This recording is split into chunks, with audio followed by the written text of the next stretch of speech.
तो साथियों आरओ की प्रारंभिक परीक्षा वर्ष 2023 की ये आपकी मई या जून के महीने में संभावित है।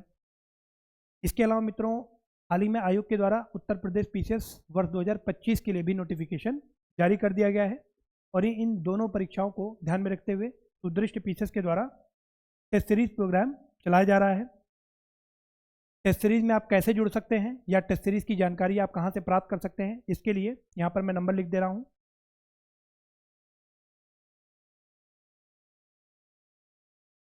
यहां पर आपको 7007884151 इस नंबर के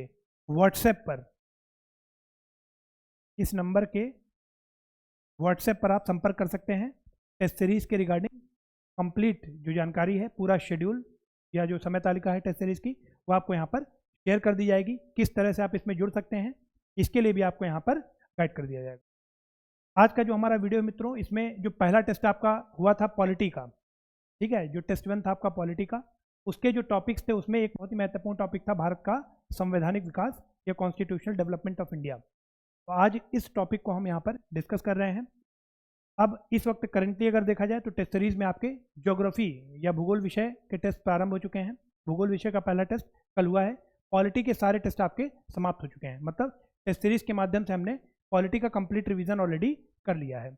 अब यहाँ पर जो नए अभ्यर्थी जुड़ेंगे उनको सारे टेस्ट प्रोवाइड किए जाएंगे, ठीक है, उनका कोई भी टेस्ट छूटेगा नहीं। तो जो आप अभी ज्योग्राफी का टेस्ट लाइव दे रहे हैं उसके साथ साथ पॉलिटी जो आप दे चुके हो एग्जाम तक आप उसको भूल ना जाओ और एक सिंक्रोनाइज्ड वे में आपका रिवीजन चलता रहे, इसके लिए जो वीडियो सेशन है ये भी यहाँ पर प्रारंभ किया गया है। इसमें पॉलिटी के पहले टेस्ट का जो बहुत ही महत्वपूर्ण टॉपिक है भारत का संवैधानिक विकास, इसको आज हम यहाँ पर डिस्कस करेंगे। इस टॉपिक को हम 2 पार्ट में डिस्कस करने वाले हैं। ये आपका पहला पार्ट है। तो सर्वप्रथम एक बैकग्राउंड हम लेते हैं कि किस प्रकार से भारत का संवैधानिक विकास हुआ है। तो मित्रों सन 1600 में आप कह सकते हैं कि ब्रिटिश ईस्ट इंडिया कंपनी बनाई जाती है। क्वीन एलिजाबेथ प्रथम के द्वारा ब्रिटिश ईस्ट इंडिया कंपनी को भारत में व्यापार करने के लिए एकाधिकार प्रदान किया जाता है एक चार्टर के माध्यम से। उसके बाद सन 1608 में जो ब्रिटिश ईस्ट इंडिया कंपनी है वह भारत के अंतर्गत आती है। यह एक ट्रेडिंग बॉडी या आप कह सकते हैं वाणिज्यिक निकाय के रूप में भारत में प्रवेश करते हैं। इसके बाद आप देखेंगे कि 1608 से लेकर के 1664 तक, है ना, ये डेट इंपॉर्टेंट है, इसको आपको ध्यान में रखना है। 1608 से लेकर के 1664 तक जो ब्रिटिश ईस्ट इंडिया कंपनी है, यह एक व्यापारिक या वाणिज्यिक निकाय है। यह एक वाणिज्यिक निकाय है। लेकिन 1664 में एक बहुत ही महत्वपूर्ण युद्ध लड़ा जाता है जिसको हम बक्सर का युद्ध कहते हैं। यह आपका क्या है? बक्सर का युद्ध। इसमें क्या होता है तो आप सभी को पता है कि इसमें जो ब्रिटिश ईस्ट इंडिया कंपनी है वो विजयी होती है और बक्सर के युद्ध के बाद इसी के परिणाम स्वरूप 1664 के बाद 1665 में ब्रिटिश ईस्ट इंडिया कंपनी और मुगल साम्राज्य, ब्रिटिश ईस्ट इंडिया कंपनी और मुगल साम्राज्य के बीच में एक संधि पर हस्ताक्षर किया जाता है 1665 में, जिसे हम इलाहाबाद की संधि कहते हैं, ट्रीटी ऑफ इलाहाबाद। इस संधि का इंपॉर्टेंस क्या है कि यहां पर 1665 में इस संधि के द्वारा ब्रिटिश ईस्ट इंडिया कंपनी को बंगाल, बिहार और उड़ीसा के दीवानी राइट्स प्रदान कर दिए जाते हैं। Bengal,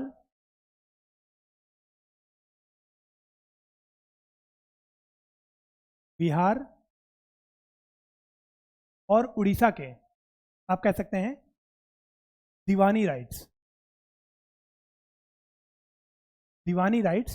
British East India company को शाह आलम, जो आप कह सकते हैं कि द देन मुगल एम्परर होते हैं, उनके द्वारा प्रदान कर दिया जाता है। दीवानी राइट्स कौन देता है? तो ये आपके देते हैं शाह आलम। अब दीवानी राइट्स क्या होते हैं? तो आप कह सकते हैं कि rights over revenue and civil justice. Revenue और सिविल जस्टिस के ऊपर, रेवेन्यू और सिविल जस्टिस के ऊपर ईस्ट इंडिया कंपनी को राइट्स प्रोवाइड कर दिया जाता है शाह आलम या फिर द देन मुगल एम्परर के द्वारा। अब 1765 के बाद दीवानी राइट्स जब मिल जाते हैं तो 65 तक यह एक वाणिज्यिक निकाय होता है, लेकिन 65 के बाद आप देखेंगे कि ये कॉमर्शियल बॉडी भी होता है और एक एडमिनिस्ट्रेटिव बॉडी भी होता है। यानी कि हम कह सकते हैं कि 65 के बाद जो ब्रिटिश ईस्ट इंडिया कंपनी है यह एक टेरिटोरियल पावर के रूप में उभर के सामने आता है। टेरिटोरियल पावर के रूप में ये उभर के सामने आता है, या फिर आप कह सकते हैं यह एक क्षेत्रीय शक्ति बन जाता है, क्योंकि एक भारत के एक विशेष क्षेत्र के ऊपर इसको दीवानी राइट्स प्रोवाइड कर दिया गया है। ठीक है, अब 1665 के बाद जब इसको दीवानी राइट्स मिल जाता है बंगाल, बिहार और उड़ीसा का, तो 65 से लेकर के आप देखेंगे कि 1772 तक, 1665 से लेकर के 1772 तक जो ब्रिटिश ईस्ट इंडिया कंपनी है उसकी कंप्लीट मोनोपोली होती है इन सभी क्षेत्रों के ऊपर। या आप कह सकते हैं कि British East India company arbitrary रूप से, मनमाने तरीके से इसका जो मन करता है भारत के अंतर्गत ये वो करती है। और इसके बाद जो आप देखेंगे कि कंपनी के ऑफिशियल्स हैं, ब्रिटिश ईस्ट इंडिया कंपनी क्योंकि यह एक एडमिनिस्ट्रेटिव बॉडी भी है, तो अब इसमें ऑफिशियल्स हैं कंपनी के या सर्वेंट्स हैं कंपनी के, वो भारत के अंतर्गत आप कह सकते हैं कि बहुत सारा करप्शन करते हैं और बहुत सारा धन इकट्ठा करते हैं। अब मैंने आपको अभी थोड़ी देर पहले बताया था कि जो ब्रिटिश ईस्ट इंडिया कंपनी है यह एक ट्रेडिंग बॉडी होती है। इसको 1608 में जब भारत में इंटर करता है तो यह ट्रेडिंग बॉडी के रूप में करता है या वाणिज्यिक निकाय के रूप में भारत में आता है। कौन इसको एम्पावर कर रहा है? तो क्वीन एलिजाबेथ प्रथम, या फिर आप कह सकते हैं कि जो ब्रिटिश पार्लियामेंट है उसके द्वारा ये एम्पावरमेंट मिला है।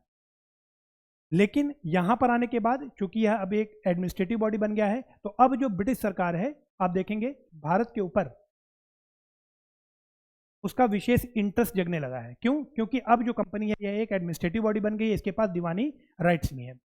तो यहां पर आप देखेंगे कि 1772 तक तो ये मनमाने ढंग से अपना काम करता है, लेकिन 1772 के बाद पहली बार 1773 में ब्रिटिश पार्लियामेंट या आप कह सकते हैं ब्रिटिश संसद के द्वारा इसको रेगुलेट किया जाता है, इसको कंट्रोल करने के लिए। और यहीं पर ब्रिटिश संसद के द्वारा एक बहुत ही महत्वपूर्ण एक्ट भारत में पास किया जाता है जिसको रेगुलेटिंग एक्ट कहा जाता है।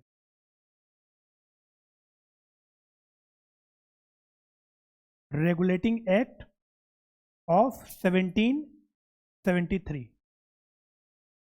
1773 के बाद आप देखेंगे कि विभिन्न प्रकार के एक्ट ब्रिटिश गवर्नमेंट के द्वारा लाए जाते हैं, जिसमें जो ब्रिटिश ईस्ट इंडिया कंपनी है उसको धीरे धीरे आप देखेंगे कि जो कॉमर्शियल बॉडी की तरफ काम कर रहा था ये चीज़ धीरे धीरे समाप्त कर दी जाती है और कंप्लीट ये एडमिनिस्ट्रेटिव बॉडी बन जाता है कुछ समय बाद।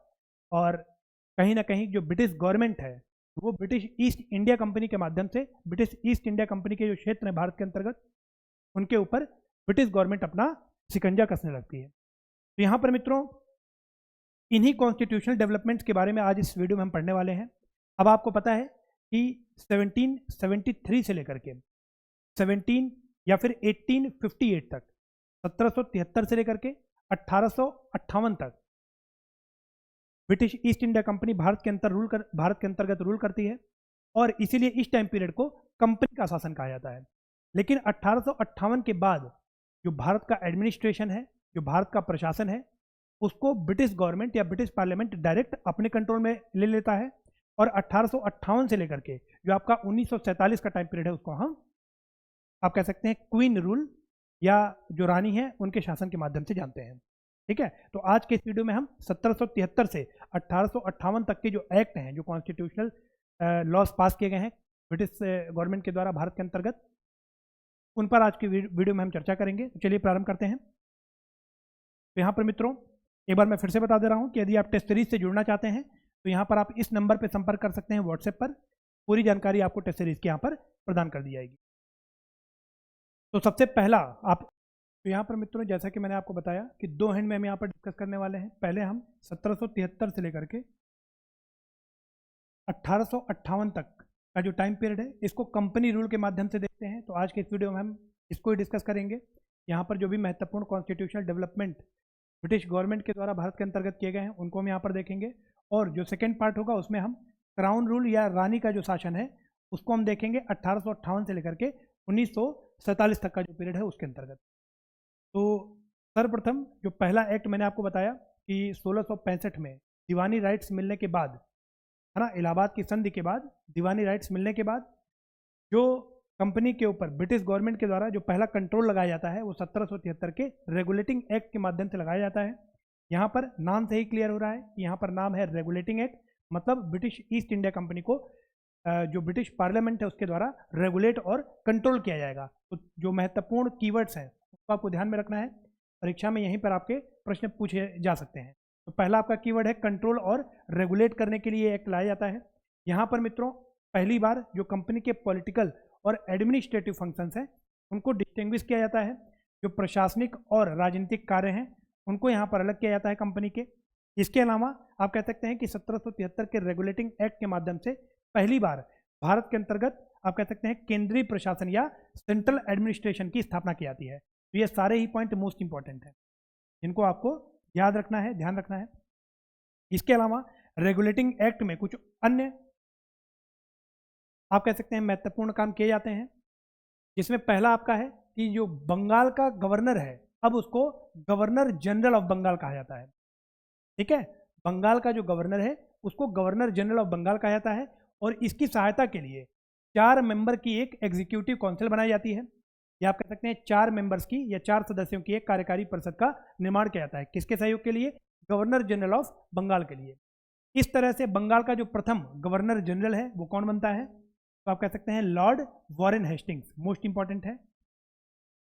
बंगाल का प्रथम governor general Lord Warren Hastings बनता है।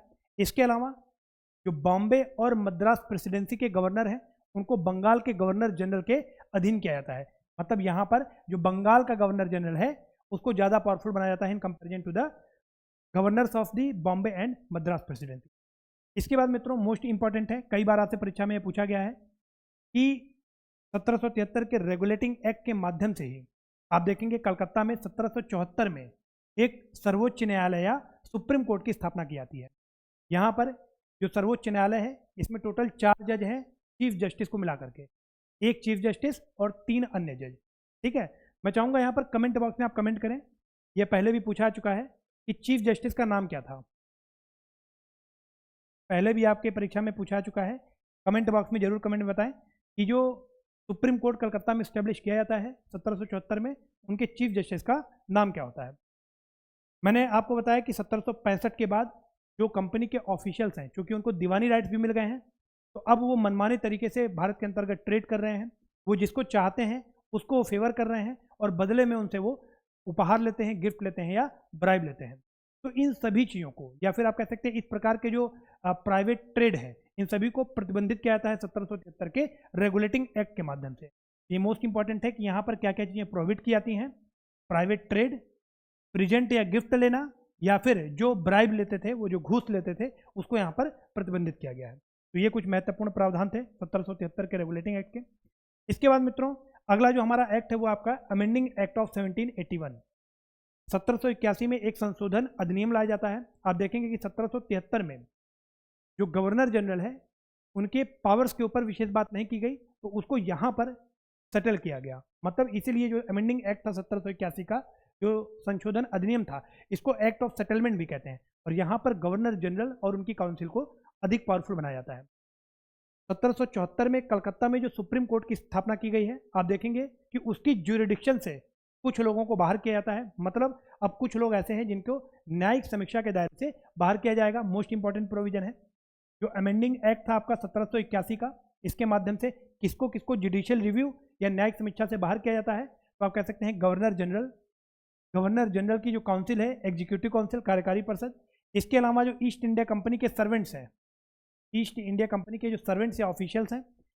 इसके बाद रेवेन्यू के जो मुद्दे हैं या फिर रेवेन्यू कलेक्शन के जो मुद्दे हैं, ठीक है, राजस्व और राजस्व एकत्र करने के जो मुद्दे हैं, उनको भी जुडिशियल रिव्यू से बाहर कर दिया जाता है।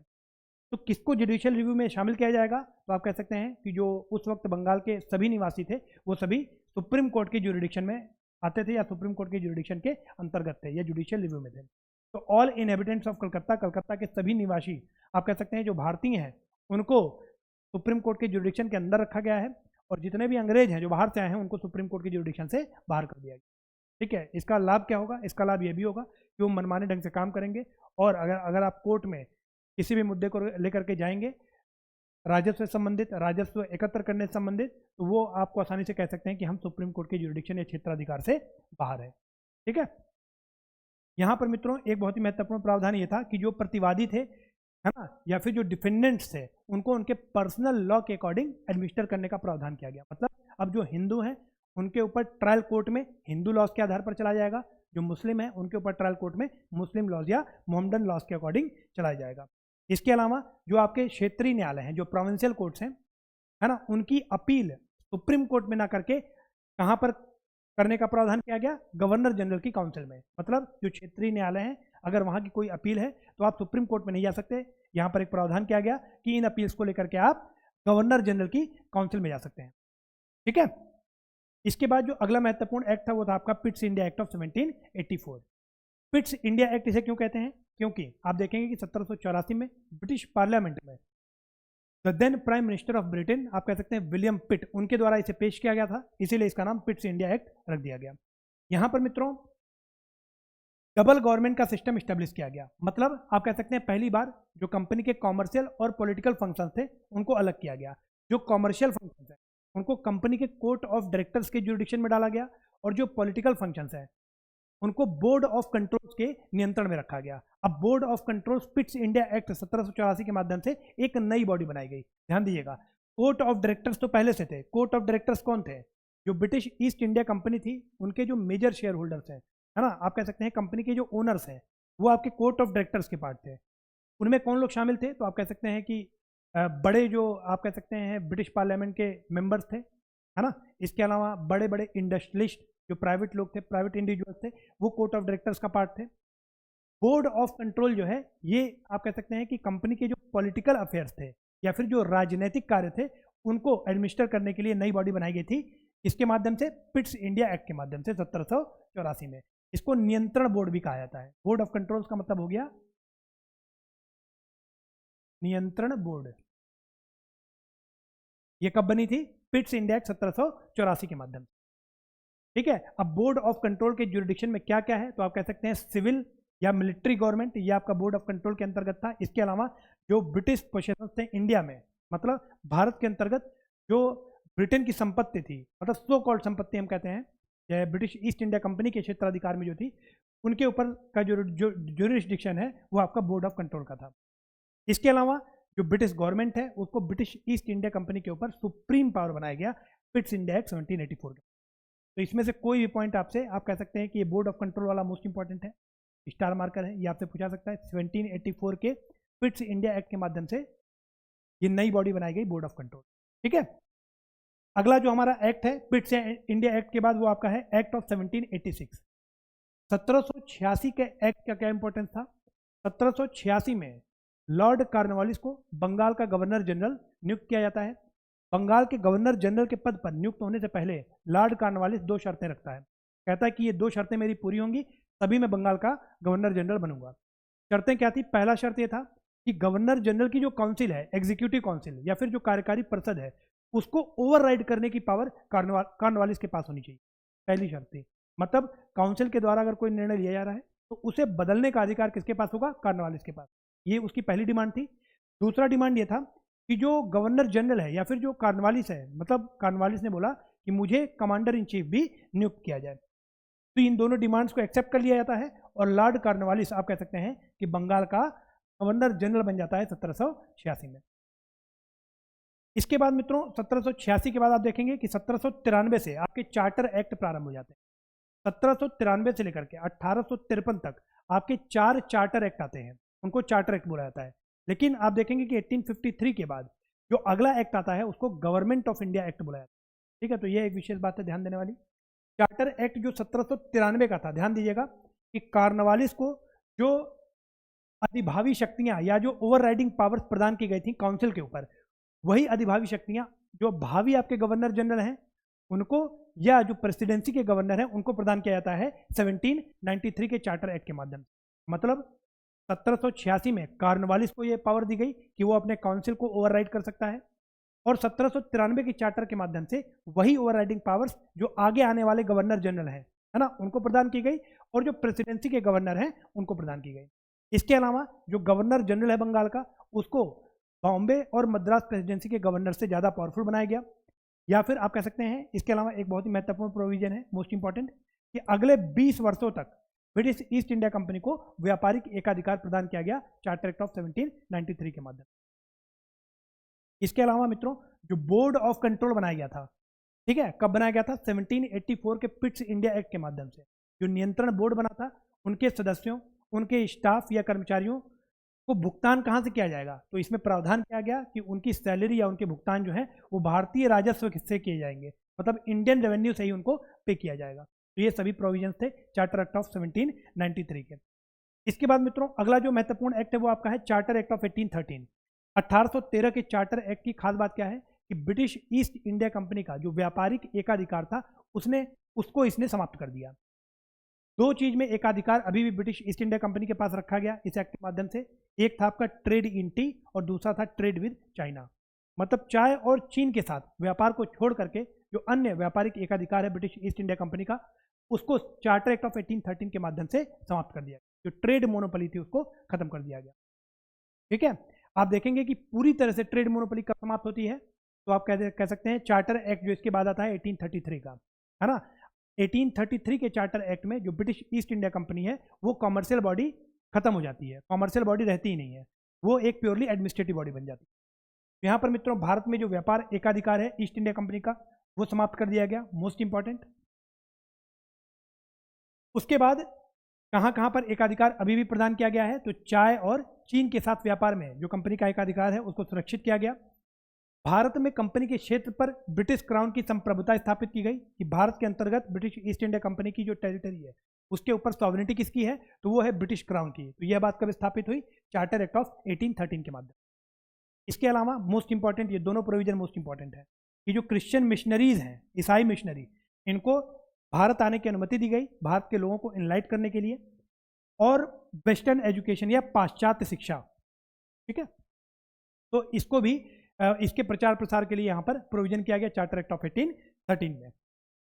इसके बाद मित्रों भारत में जो स्थानीय सरकारें थी, जो लोकल गवर्नमेंट थी, उनको इंपावर किया गया। स्थानीय सरकारों को इंपावर कैसे करेंगे कि अब इनके पास लोगों पर कर लगाने और जो कर ना दे उसके ऊपर दंडित कार्रवाई या फिर दंड देने का भी अधिकार दिया गया चार्टर एक्ट ऑफ 1813 के माध्यम से। ये कुछ बहुत ही महत्वपूर्ण प्रोविजंस थे चार्टर एक्ट के। इसके बाद मित्रों जो अगला एक्ट हमारा है इसको देखते हैं। तो अगला एक्ट है आपका चार्टर एक्ट ऑफ 1833। यहाँ पर मित्रों जो आप कह सकते हैं कि भारत में ब्रिटिश सरकार की ओर से केंद्रीकरण करने का अंतिम कदम था चार्टर एक्ट ऑफ 1833। यहाँ पर अब जो बंगाल का गवर्नर जनरल है उसे भारत का गवर्नर जनरल कहा जाने लगा। इस प्रकार से पहला भारत का गवर्नर जनरल कौन बना, तो आप कह सकते हैं Lord William Bentinck. Lord William Bentinck Bharat का प्रथम गवर्नर जनरल बना। जो चार्टर एक्ट था 1833 का, इसके माध्यम से पहले जो बंगाल का गवर्नर जनरल था अब उसे भारत का गवर्नर जनरल कहा जाने लगा। ठीक है, यहां पर मित्रों मैंने आपको पहले बताया कि ईस्ट इंडिया कंपनी अब कॉमर्शियल बॉडी नहीं है, मतलब अब ये प्योरली एडमिनिस्ट्रेटिव बॉडी बन गई है या प्रशासनिक निकाय हो गया है, वाणिज्यिक निकाय अब ये नहीं रहा है। भारत में कंपनी के जो क्षेत्र हैं वह महामहिम और उनके उत्तराधिकारियों के लिए कंपनी द्वारा धारित हैं, यह बात स्थापित की गई। मतलब territories held by East India company in India are held by East India company on behalf of his majesty और हिज हर हायर्स। मतलब जो ब्रिटिश पार्लियामेंट या फिर जो क्वीन है ना, ये उनकी टेरिटरी है जो ईस्ट इंडिया कंपनी के द्वारा धारित है भारत के अंतर्गत। तो यह बात स्थापित की गई, मोस्ट इंपॉर्टेंट है। इसके अलावा यहाँ पर आप देखेंगे कि सिविल सेवकों के लिए एक खुली प्रतिस्पर्धा प्रणाली की स्थापना करने का असफल प्रयास किया गया। असफल प्रयास क्यों कह रहा हूँ मैं इसको, क्योंकि यहाँ पर आप देखेंगे कि जो ओपन कंपटीशन सिस्टम है ये आपका 1850, इसके बाद जो एक्ट आता है 1853 का जो चार्टर एक्ट है उसके माध्यम से स्थापित होता है। लेकिन प्रयास यहाँ पर भी किया गया था, 1833 के चार्टर में भी यह प्रयास किया गया था, लेकिन आप देखेंगे कि बाद में कोर्ट ऑफ डायरेक्टर्स का बहुत विरोध होता है इस पर, और इसलिए इसको ये जो प्रोविजन है इसको खत्म कर दिया जाता है 1833 के चार्टर एक्ट के द्वारा। तो इसलिए आप कह सकते हैं कि सिविल सेवकों के चयन के लिए खुली प्रतिस्पर्धा जो प्रणाली है इसका एक असफल प्रयास 1833 के चार्टर में जरूर किया जाता है। इसके बाद मित्रों जो अगला एक्ट है आप कह सकते हैं 53 आज का ये आखिरी एक्ट है, ठीक है। तो पहली बार जो गवर्नर जनरल की काउंसिल है ना, उसके विधायी और कार्यकारी जो कार्य है उनको अलग किया जाता है। मतलब जो लेजिस्लेटिव और एग्जीक्यूटिव फंक्शन है, गवर्नर जनरल के जो कार्यकारी परिषद है, एग्जीक्यूटिव काउंसिल है, उसके लेजिस्लेटिव और एग्जीक्यूटिव फंक्शंस को अलग किया जाता है। कैसे भाई, पहले आपने देखा कि 1773 का जो चार्ट रेगुलेटिंग एक्ट था, उसके माध्यम से गवर्नर जनरल और उसकी काउंसिल बनाई जाती है, ठीक है। गवर्नर जनरल ऑफ बंगाल और उसकी एक काउंसिल, काउंसिल के टोटल 4 मेंबर होते हैं।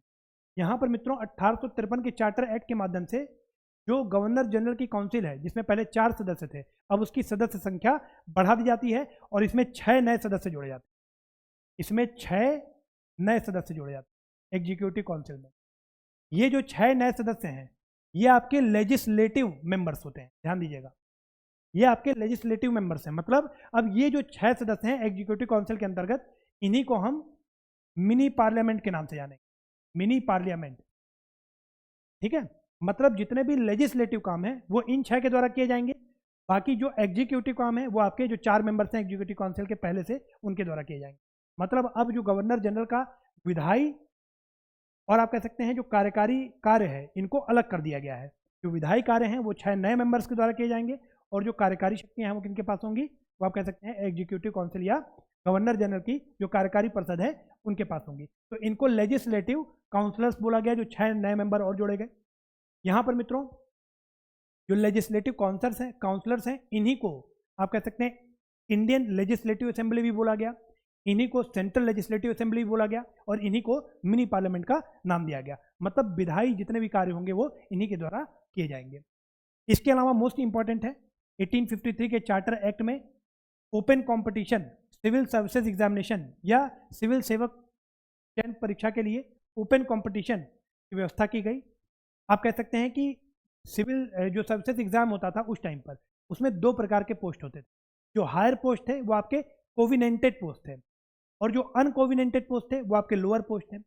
अब यहाँ पर जो ओपन कंपटीशन सिस्टम अरेंज किया गया 1853 के चार्टर एक्ट के माध्यम से, ये कोविनेंटेड पोस्ट या जो हायर पोस्ट हैं उनके लिए भी किया गया है। इंडियंस भी अब कोविनेंटेड पोस्ट पर आप कह सकते हैं कि ओपन कंपटीशन के माध्यम से पार्टिसिपेट कर सकते हैं, ठीक है।